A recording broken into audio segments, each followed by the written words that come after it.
বর্তমান বিজ্ঞানীরা কি বলেছেন?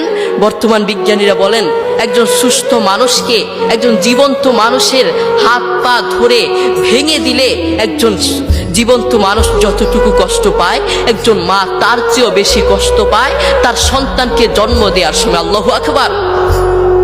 এরপরেও কেন আমাদের মায়ের প্রতি ভালোবাসা নেই? কেন আমাদের মায়ের প্রতি ভালোবাসা নেই? একদিন আব্দুল্লাহ ইবনে ওমর রাদিয়াল্লাহু তাআলা আনহু কাবার পাশে দাঁড়িয়েছিলেন।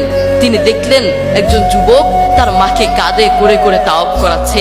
আব্দুল্লাহ ইবনে ওমর রাদিয়াল্লাহু তাআলা আনহু তার দিকে তাকিয়ে থাকলেন।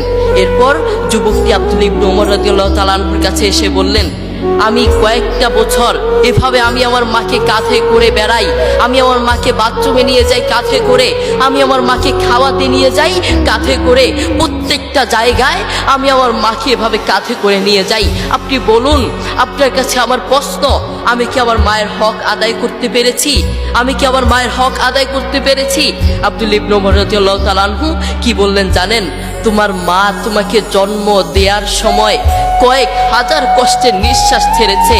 তুমি যদি সেই কয়েক হাজার কষ্টের নিঃশ্বাস থেকে একটি কষ্টের নিঃশ্বাসের হক আদায় করার জন্য কিয়ামত পর্যন্ত তোমার মাকে এভাবে কাঁধে করে বয়ে বেড়াও, কিয়ামত পর্যন্ত একটা কষ্টের নিঃশ্বাসের হক আদায় করতে পারবে না। আল্লাহু আকবার।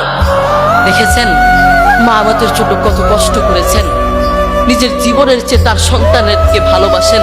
অন্য কারো দিকে না তাকালেও নিজের সন্তানের দিকে তাকান। তবুও বহু কুলাঙ্গার সন্তান তার মাকে ঘর থেকে বের করে দেয়।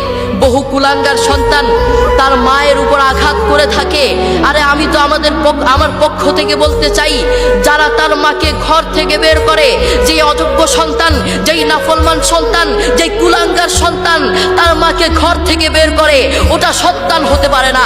আসমানের নিচে জমিনের রূপে ওই সন্তানের মতো নাফরমান আর কে হতে পারে?